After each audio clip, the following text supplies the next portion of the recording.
At 1420-2458 MHz, Brian Cox traced the hydrogen line at Jodrell Bank on 12 June 1963, letting its patient pulse steady the dusk. The dented shellac spool marked possible structured drift. In blue pencil breathed a faint, comforting static. If this quiet chronicle soothes you, please subscribe. If this starlit history soothes you, please subscribe. If this starlit history soothes you, please subscribe. Brian eased the reel onto the playback arbor as the lamp's brass chain clicked softly, his fingertips tracing the scored metal where earlier astronomers had tightened bolts with cold patience, and the acetate smelled faintly of peppered ozone released after decades of sleep. He folded his winter coat over the chair, the fabric brushing against a stack of logbooks whose leather spines had darkened with graphite dust, and he listened for the gentle thud of the motor achieving 8 inches per second. On the desk lay a velvet pouch containing the micrometer he still uses on the Large Hadron Collider, its knurled grip glinting like a pocket lighthouse as he measured tape thickness to ensure fidelity, because the story of extraterrestrial searching depends on intact grooves and trust in instrumentation. Outside the stone walls, Cheshire fog muffled the motorway hum, isolating the observatory so that his breathing became part of the room's rhythm, aligning modern curiosity with the quiet rituals of technicians who once calibrated cathode ray oscilloscopes by lamplight. Handling archives is his chosen craft tonight, giving the cosmologist tactile leverage over myths that refuse to stay theoretical, and stirring the ancient question of whether the patterns caught on this tape prove we are not alone. In the winter of '69, Galileo Galilei angled his handmade telescope toward the moon from a Venetian balcony that smelled of sea salt and olive smoke, measuring its ridges with a wooden ruler engraved in breccia, and drawing crater shadows with charcoal that stained his thumbs. The lenses he ground with horse-powered polishing wheels widened faint reflections into tangible mountains, contradicting the medieval legend that Luna's face was flawless marble inhabited by translucent angels, and instead revealing a landscape as scarred as the Apennines. He recorded terminator angles of 35 degrees, converting them into peak heights of nearly 4,000 meters, a discovery that lent weight to the notion of another rugged world where life, as speculated by Bruno, might take root. The soft creak of the balcony railing followed his every adjustment, proving how even domestic materials can escort cosmic revelations. That same night he scribbled notes about Jupiter's wandering stars, their rhythmic dance echoing the cadences once attributed to divine messengers. What mattered was the discipline of measuring light against myth, because each arc minute he calculated fortified a new kind of power, the authority of observation over hearsay. Yet it also invited the lingering wonder of whether distant ridges carried their own watchful eyes.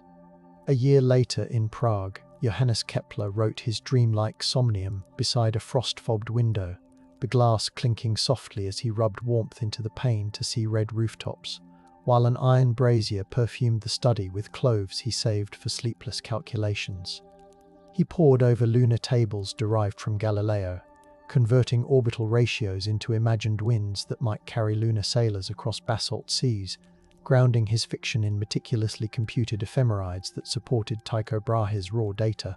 The manuscript, inked with oak galls, married numerical precision to the Icelandic tales his mother told about spirits riding comets, and in that union he forged a bridge between folklore and proto-science that later generations of alien seekers would cross in their own measured way. Each scratch of quill on parchment resembled distant radio static, hinting at a lineage of evidence awaiting instruments we now consider routine. He safeguarded the pages in a cedar chest, understanding that imaginative rigor could embolden future observers to keep listening for echoes near 1420 MHz. The coals dimmed. Paper cooled. The universe pressed close, unspoken, like a held breath awaiting translation. Yet Kepler's bridge trembled when the Württemberg inquisitors arrested his mother in 1605, hauling her through torchlit corridors that smelled of damp straw, because whispered accusations insisted her comet tales were witchcraft rather than speculative astronomy. The same calculations that guided imperial calendars could not shield family knowledge from suspicion, and Kepler spent months producing methodical legal defenses, stacking eyewitness testimony in parchment piles as neatly as planetary tables. Candle wax dripped over his margins while he argued that celestial pluralism was a matter of geometry, not heresy, but fear of contagion. Silenced many supporters who might have spoken on his behalf. That suppression froze the conversation about inhabited worlds across German courts, proving how fragile evidence becomes when awe unsettles authority. Brian Cox later called the episode a cautionary alignment, because the hydrogen frequency's promise depends on scholars who feel safe enough to report anomalies without risking ions. The clank of manacles echoed longer than the pace of Kepler's pen, reminding listeners that curiosity sometimes waits in enforced quiet until kinder minds rediscover it anew.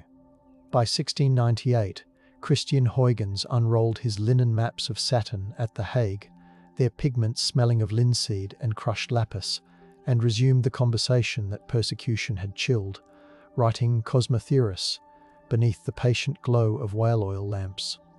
His telescopes, calibrated with pendulum-regulated clocks he had perfected, revealed Titan's faint light, persuading him that seas and clouds elsewhere must exist, even if the shapes remained blurred. He described alien artisans forging instruments under pale suns, a vision he justified through proportional reasoning and the principle of plenitude, thereby restoring the idea that life's mathematics could repeat across the cosmos.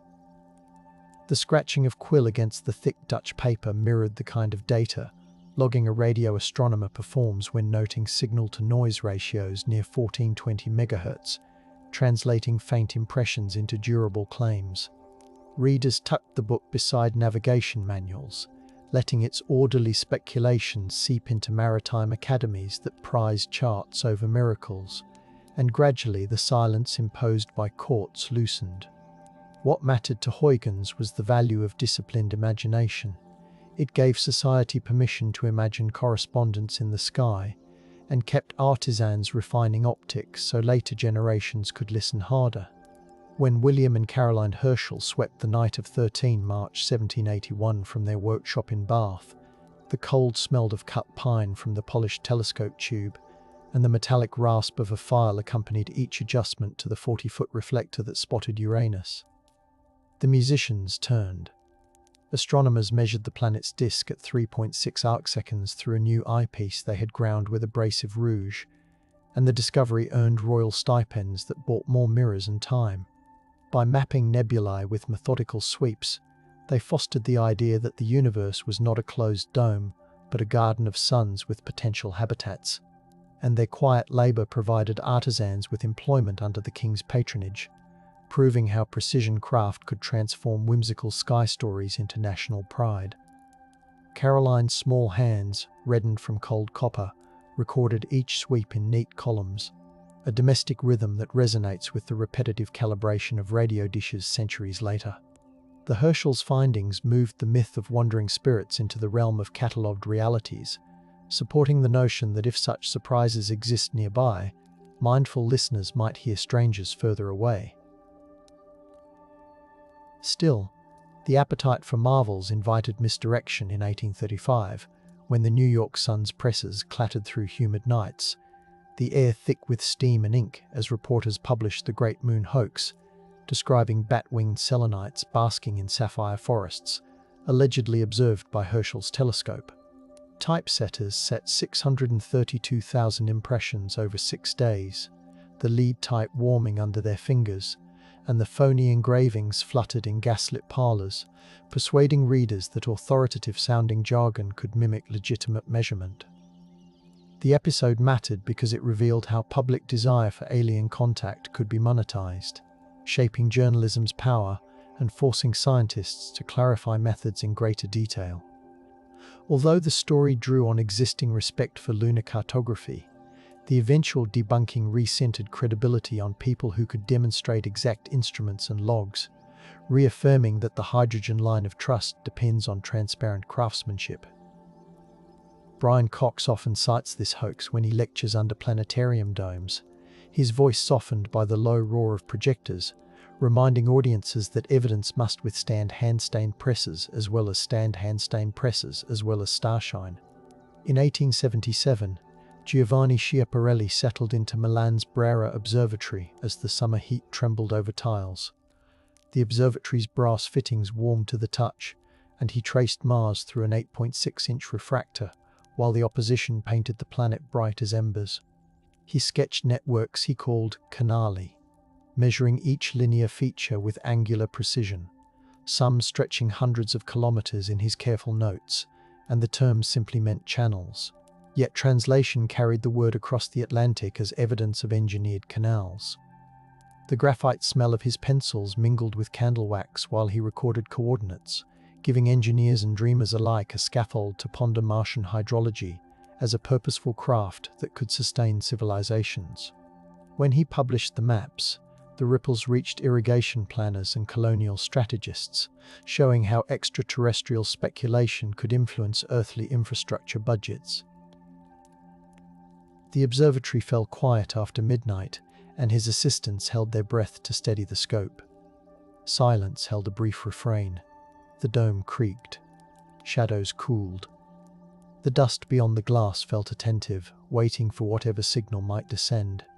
Percival Lowell took Schiaparelli's charts to heart, erecting a private observatory in Flagstaff by 1894, where high-altitude air tasted of pine resin, and the newly planed wooden floors echoed beneath his boots. He invested family capital into 24-inch refractors imported from Boston, aligning them with bubble levels while telegraph wires crackled in the distance, determined to prove that Martian canal builders existed. His staff kept meticulous thermometric logs, noting nighttime drops to near freezing, and they rationed lamp oil so the dome stayed dark for sensitive plates that recorded faint albedo variations.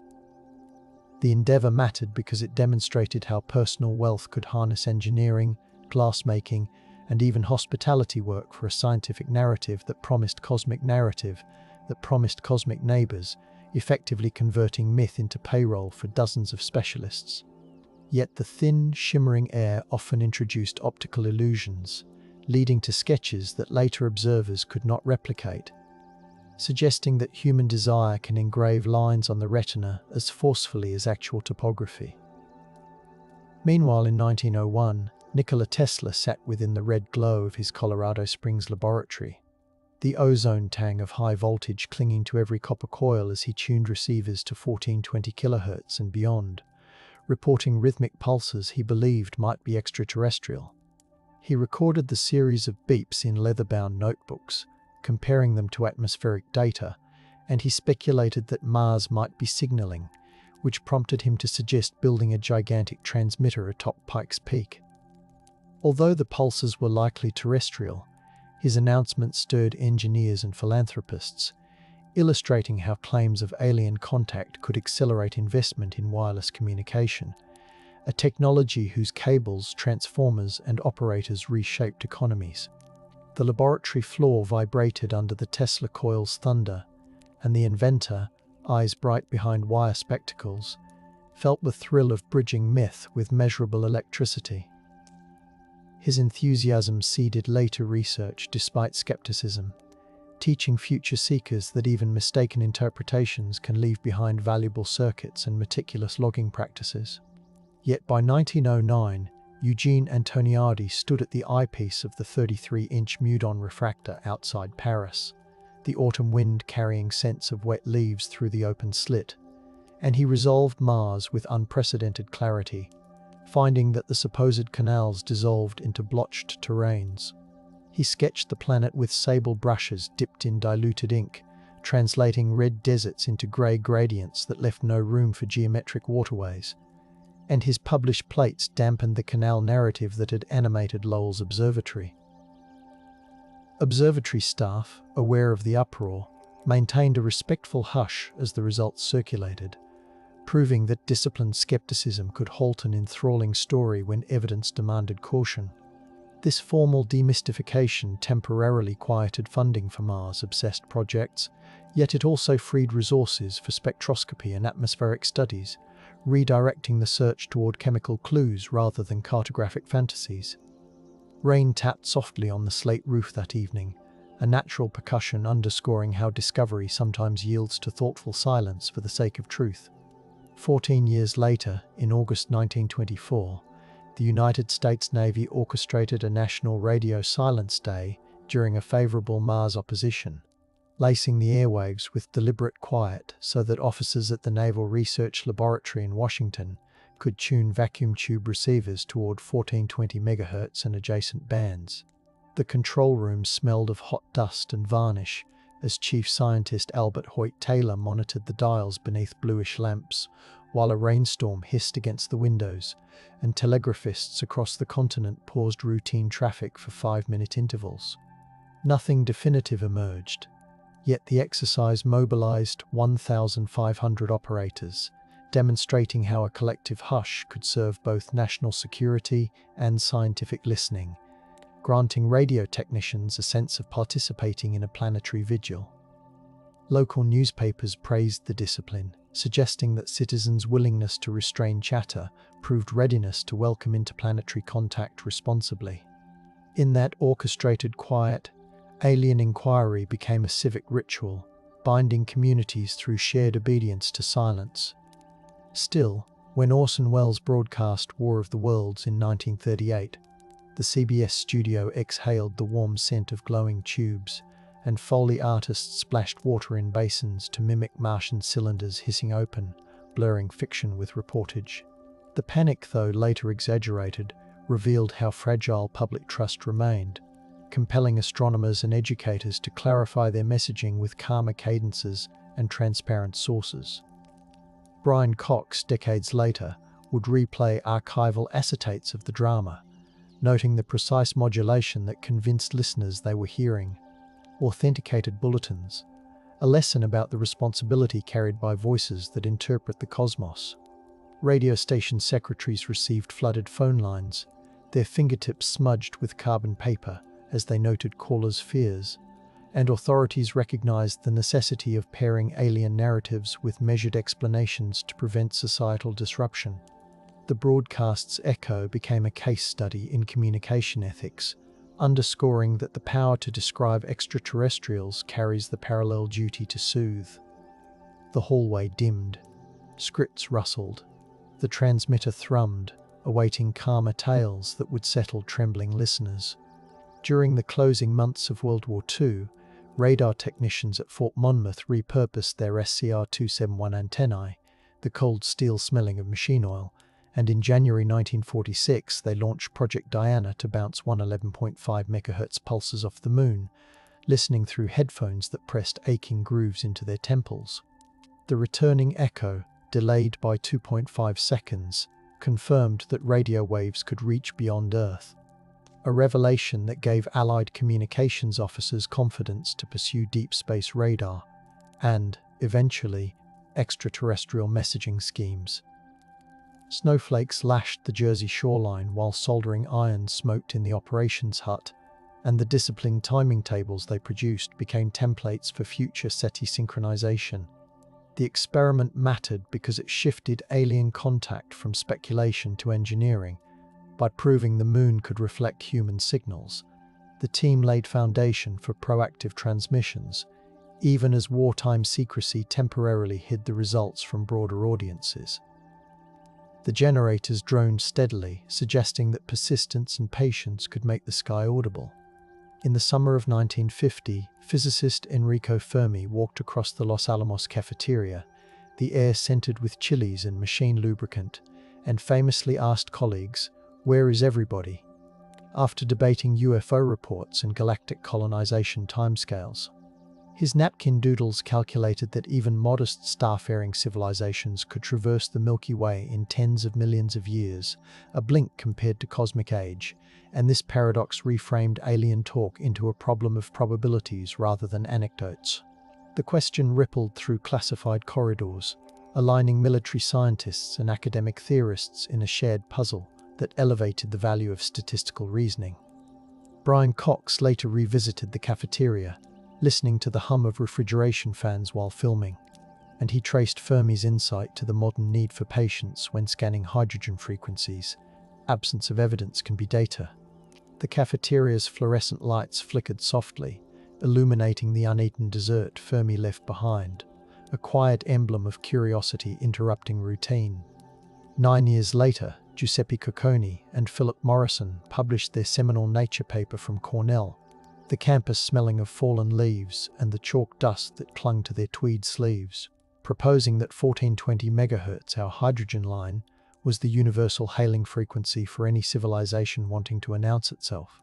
They reasoned that hydrogen's spectral signature was so fundamental that physics alone would advertise the channel, and they calculated beam widths, radiated power, and receiver sensitivity required to detect interstellar messages. Their article mattered because it offered SETI a rigorous blueprint, convincing funding boards and amateur clubs alike that listening could be systematic rather than speculative. The mimeographed reprints they mailed carried the faint scent of toner, and colleagues unfolded them beside coffees that steamed in the autumn chill, feeling the thrill of a precise roadmap that linked theoretical astrophysics with practical antenna design. In that moment, the search gained legitimacy, tying academic prestige to the humble act of patient listening. Frank Drake set up Project Ozma at Green Bank in spring 1960, the West Virginia hills damp with dew and jasmine, while the 26-meter dish rotated with a deep groan, targeting Tau Ceti and Epsilon Eridani. He tuned the receiver to a 2.3 kHz bandwidth around 1424.25 MHz, calibrating against a noise diode whose warm resistor smelled faintly of singed varnish, and recorded results on reel-to-reel tapes that hissed softly. The operation required technicians to oil motors, electricians to monitor power fluctuations, and students to swat mosquitoes while logging signal strength, transforming the alien hunt into collaborative labor that trained a generation of radio astronomers. Although nothing definitive surfaced, Drake's meticulous notation of false alarms set standards for RFI mitigation, provoking reflective questions about how we interpret anomalies without leaping to myth. The gentle clicking of relays became the lullaby of science, proving that discipline and patience are themselves forms of cosmic conversation. In 1967, graduate student Jocelyn Bell, fingers numbed by the cold Armagh wind, walked the 4.5-acre Mullard Radio Astronomy Observatory, checking the 120 miles of coaxial cable that smelled of tar and wet grass, and she noticed a curious lark-like beat in the pen chart recorder. The pulse is repeated every 1.337 seconds, neatly incising ink on the paper drum beneath fluorescent workshop lights, and she labelled the phenomenon LGM1. Little green men, half in jest, half in acknowledgement that disciplined observation must consider every possibility before elimination. Her supervisor Anthony Hewish insisted on exhaustive tests, and together they ruled out radar, satellites and terrestrial interference, ultimately identifying the source as a rapidly spinning neutron star. The discovery mattered because it demonstrated that anomalies, when respected rather than dismissed, can reveal brand new astrophysical objects, equipping listeners with humility about what alien signatures might mimic. The shed smelled of solder and damp wool as Bell carefully folded the chart, knowing that skepticism paired with wonder can redraw the heavens. The sky slowed. Pens rested. The deep ticking lingered, cushioning thought for another night of listening.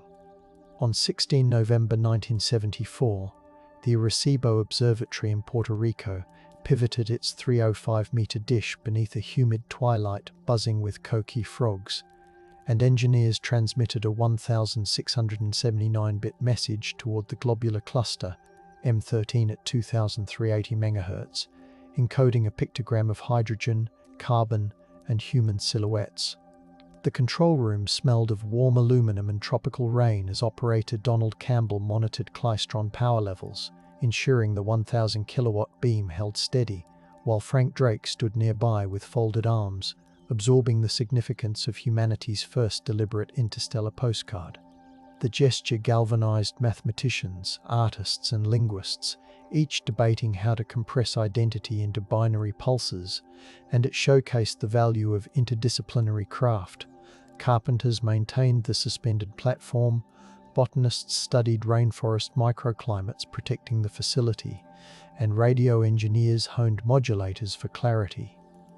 Though the cluster lies 25,000 light-years away, the mere act of transmission transformed global culture, inspiring textbooks and even children's games, and reminding us that the search for aliens is as much about articulating ourselves as it is about hearing others. 3 years later, on 15 August 1977, volunteer Jerry Eman circled "WOW" in red felt tip on a printout from Ohio State's Big Ear radio telescope, notes smelling of toner and grilled corn drifting from the nearby state fair, because a 72-second burst at 1425.556 MHz rose 22 times above background.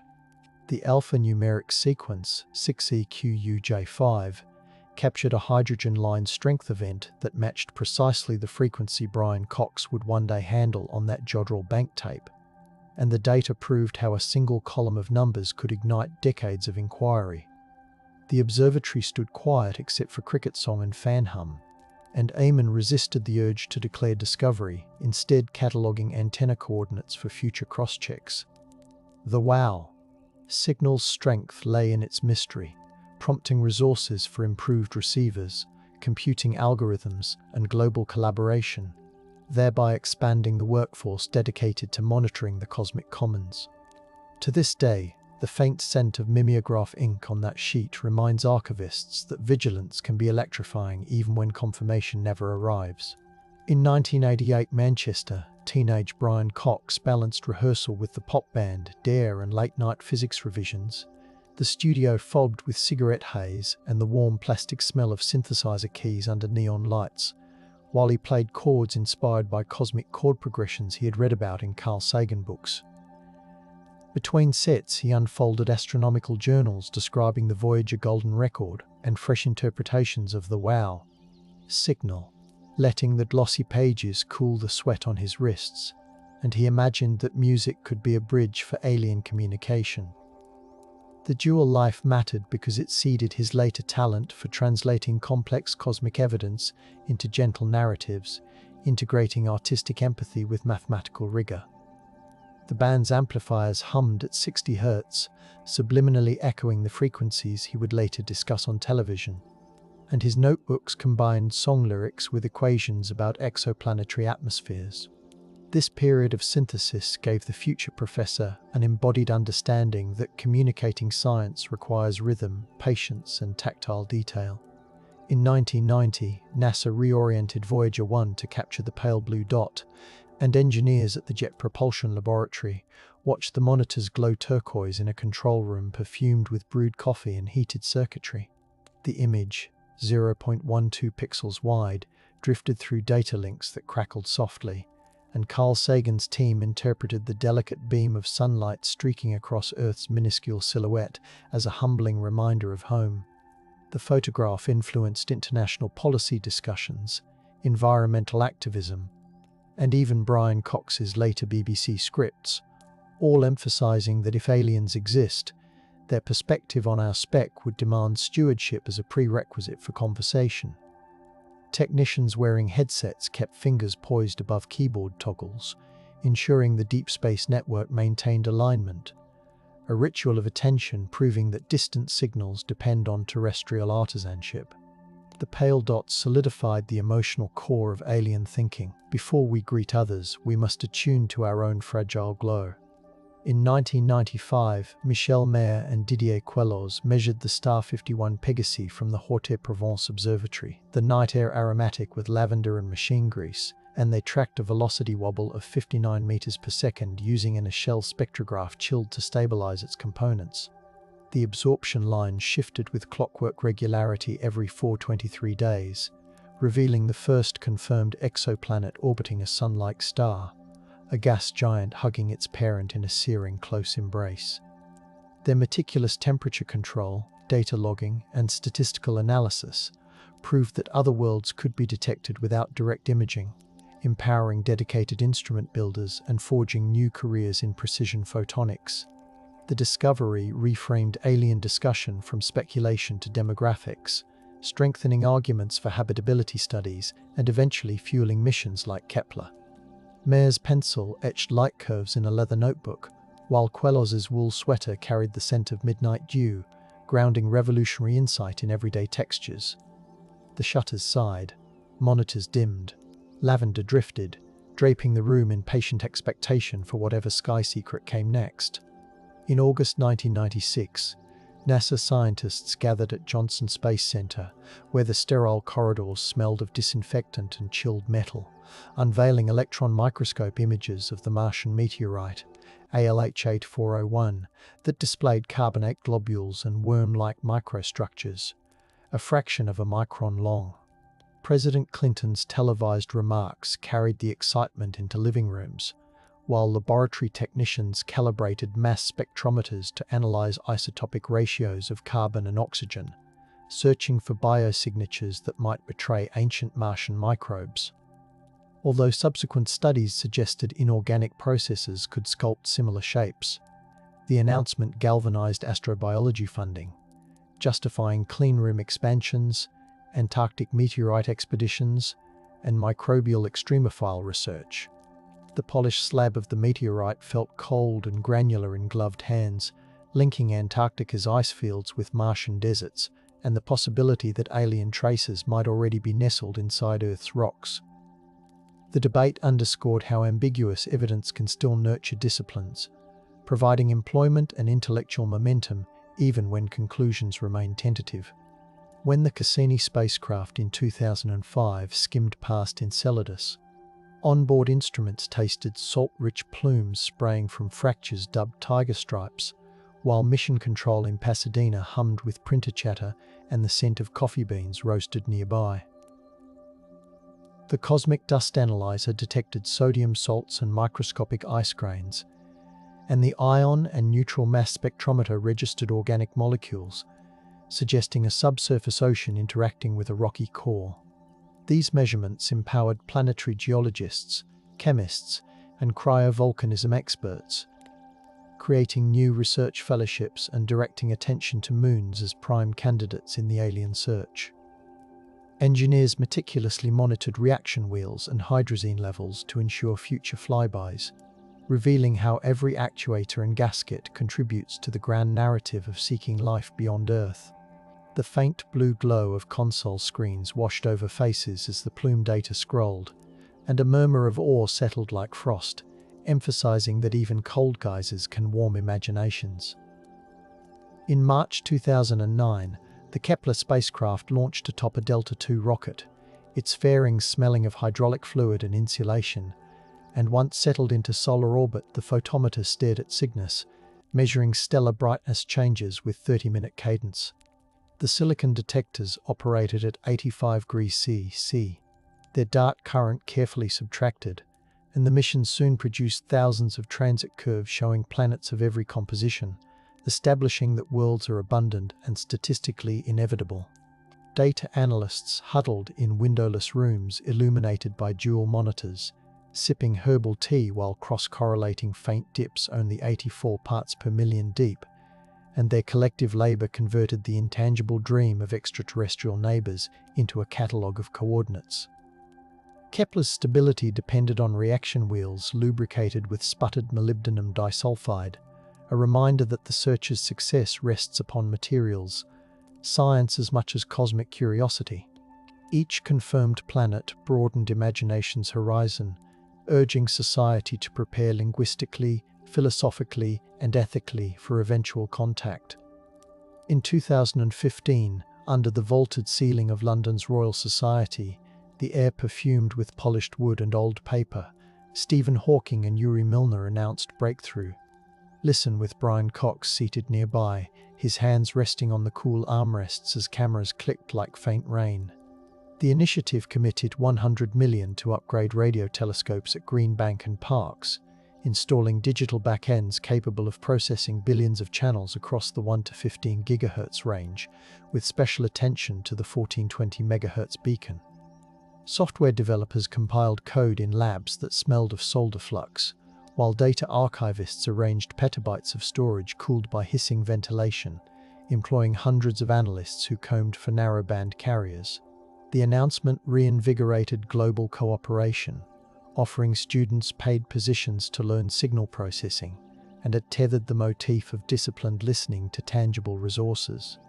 Cox later described how the room's quiet after Hawking's speech felt like velvet, a collective silence charged with hopeful responsibility. In October 2017, astronomers at Haleakala's Pan-STARRS facility smelled volcanic earth cooling at dusk as they discovered the interstellar object, WWII Oumuamua, streaking away on a hyperbolic trajectory, its brightness curve suggesting a tumbling, cigar-shaped shard only a few hundred meters long. Spectrographs showed no cometary coma, and its acceleration puzzled researchers, prompting debates ranging from hydrogen ice sublimation to light sail speculation. The observation mobilized observatories worldwide, proving that the alien question now includes artifacts and debris, and it encouraged policymakers to fund rapid response telescopes capable of tracing such visitors. Brian Cox discussed the findings on air from a BBC studio lit by gentle LEDs, explaining with soft cadence how extraordinary yet natural physics could be, and how our readiness to interpret anomalies defines the narrative's credibility. The summit winds hushed as telescopes tracked the faint traveller. Shadows stretched. Instruments cooled.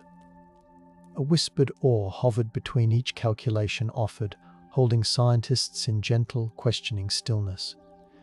In 2020, the Canadian Hydrogen Intensity Mapping Experiment, CHIME, in British Columbia captured the first fast radio burst repeating on a precise 1635-day cycle, the cryogenic receivers exhaling vaporous plumes into the frigid dawn air tinged with pine sap. Technicians in insulated gloves adjusted digital beamformers, listening to the low whir of cooling pumps while the data pipeline flagged the periodicity, and the discovery suggested that magnetars or binary interactions might mimic or mask engineered signals. The result mattered because it forced SETI analysts to refine filters, distinguishing natural astrophysical rhythms from potential intentional beacons, and it spurred collaborations with gravitational wave observatories to watch for correlated events.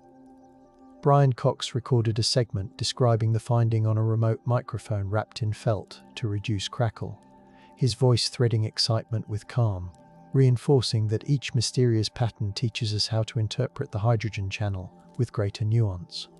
By 2022, the James Webb Space Telescope deployed from L2, its sunshield unfurling with the faint crinkle of Captain remembered in ground tests, and its instruments sniffed the infrared spectra of exoplanets like WASP 96b, discerning water signatures within atmospheric mists. In mission control at Goddard, engineers monitored cryostat temperatures bathed in soft amber status lights, and they shared chocolate bars to steady nerves as the mid-infrared instrument settled at 6.7 Kelvin. The resulting absorption lines offered tools to probe for methane disequilibrium, a key biosignature, and they validated decades of mirror polishing labor by technicians whose fingerprints never touched the pristine gold. The reverent hush that followed first light was silence born of awe rather than fear, yet it motivated astronomers to keep calibrating, to improve pipeline subtraction, and to dream of detecting even faint chlorophyll red edges someday. Through Webb's vision, the alien question gained textures of vapor and light, not merely numbers. Tonight, as Brian Cox steps across the red soil of Western Australia where the square-kilometre array's first dishes await activation, the desert air tastes of iron dust and eucalyptus, and the Milky Way arches like a silvered river pouring silence into his cupped hands. He listens to technicians discussing fibre-optic timing lasers that pulse green through corrugated conduits, and he feels the vibration of cooling fans through the soles of his boots, reminders that each bolt and waveform is a pledge to the hydrogen whisper first traced on that Jodrell bank reel. Memories of Galileo's charcoal, Kepler's cedar chest, Huygens's whale lamps, Lowell's pine-scented dome, Bell's inked charts, and Voyager's pale pixel settling on a cobalt screen all converge in his breathing, suggesting that every generation's discovery, suppression, and rediscovery flows into this desert hush. The dishes gleam under starlight, their mesh cold as river stones, and distant dingoes call with a soft yip that feels like punctuation to an unfinished sentence. He wonders, not aloud, but in the steady rhythm of his pulse. Whether the next faint carrier, once sifted from cosmic noise, will sound like a chord already written in his youthful synthesizer, or like a completely new timbre waiting to be named. The night does not answer. It only holds the